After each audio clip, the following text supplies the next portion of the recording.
GMA lost heavily in the Lingayen-Lucena corridor, in spite of the rampant vote shaving in Regions 1 to 5 and NCR.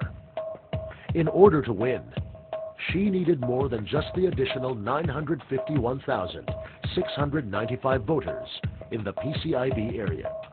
GMA needed Mindanao, which undoubtedly was FPJ territory, and this is why GMA made at least 15 calls to Garci.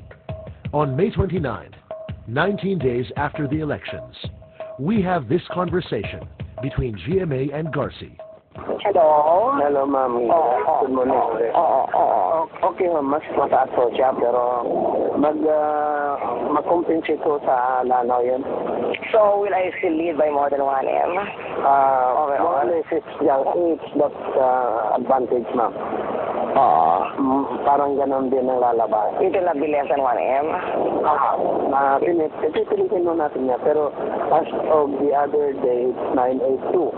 Kaya nga eh. And then, if we can get more in Lanao. Hindi mo matapos? Hindi pa ho. Mayroon pang darating na 7 municipalities. Okay. Sige po. Okay.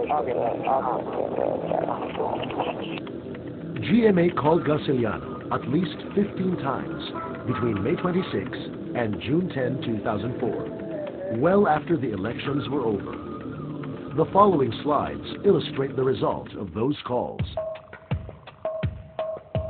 On June 2, 23 days after elections, there is another call. She is inquiring about Lanao del Sur and Basilan. Notice the operative words from GMA. Nagmamatch ang SOV at COC. And in reply, Garci reports, ginawa nilang pagpataas sa inyo.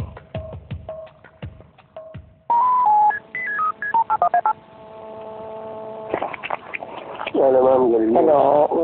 Doon sa Lanao del Sur at sa Basilan, hindi lang nagmamatch yung SOV sa COC. Kung ano yan, kung sinasabi niya wala na naman Hindi nagmamatch. Hindi nagmamatch. Ay, may posibilidad na hindi magmamatch kung hindi nila sinunod yung individual SOV ng mga munisipyo. Pero ayaw ko lang kung sa atin pabor o hindi. Kasi doon naman sa Basilan, sa Lanao Sur, itong ginawa nila na yung pagpataas sa inyo, hindi naman maayos naman ang paggawa eh. So nagmamatch? On May 31, 21 days after the elections, GMA called Garci. Listen well to Garci, saying that NAMFREL was now sympathetic to us. Isn't NAMFREL a neutral body? And watch for GMA's anxious, yung dagdag. Ano, ma'am? Hello, at saka yung kabila, they're trying to get their NAMFREL copy of the municipal COCs. NAMFREL copy shop? Ay, wala naman. Okay naman ang NAMFREL sa atin. We are now sympathetic to us.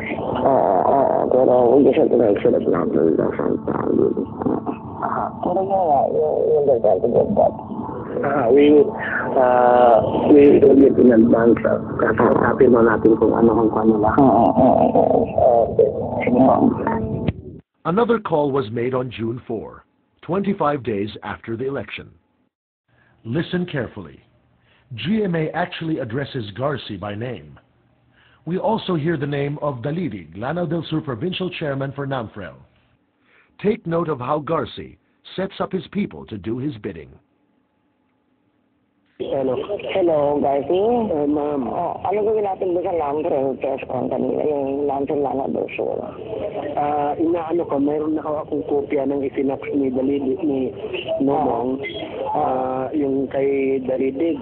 Pero that is not true because I have already here my staff whom I assigned Lanao Sur. Pagkatapos, si Reza Malipaw, the supervisor, is coming, and we will also try to let them say something after this. Pagsasalitahin ko sila without me letting people know that I am the one who will Okay. Ganun lang ang Okay po, ma'am. Okay po. Let us take a closer look at the Mindanao action. We are deeply grateful to Cheche Lazaro of Probe whose recent in-depth report of what happened in Mindanao was aired nationwide on ABS-CBN Channel 2. Probe has given us permission to air a segment of that report. 3 sako ng election returns o ERs na kopya ng NAMFEL ang pinakaiingatan ni Dalidig. Ito daw ang ebidensya ng pandaraya na noon pa niya ibinunyag, ngunit sadyang di raw pinansin kahit ng NAMFEL headquarters. Ang pinakamaliwanag na pandaraya ay yung refleksyon ng election return doon sa Certificate of Canvass. Si Duke Concepcion talaga, yun ang sinabi ko. Hindi siya talagang kinukontra yung sinasabi ko. Ang nakita natin sa election return, may buto ang kuan, may buto ang ibang mga kandidato. Hindi lang si Fernando po ang may buto, pati si Villanueva, lahat ng kandidato may buto. Yung si Juan, Gloria Macapagal, PLD. Lahat ng Lanao del Sur, PLD. Ang manalo si Fernando po. Halaga pa ba daw ang kanilang boto?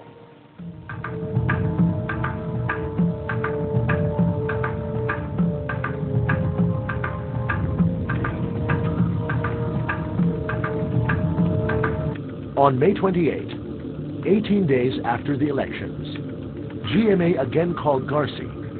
This time, her concern was Marawi City. Notice Garci mentions the name of Brigadier General Francisco Gudani. Hello? Good evening, ma'am. The FPJ Campra will file a case against the Board of Canvassers of doon sa Marawi and the military. Ano, ma'am? The FPJ Campra will file a case against the Board of Canvassers and the military in Marawi. Hindi naman siguro nila maano ating Board of Canvassers. Pero ang military, kasi si Gudani, sa kanila si Gudani, I do not know why they will file. Sa kanila si Gudani, ma'am.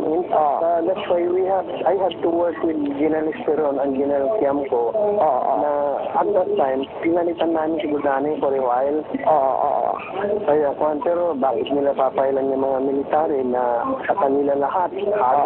On June 8, 29 days after the elections, there was a conversation between Attorney Jimmy Paz, Chief of Staff of COMELEC Chairman Benjamin Abalos.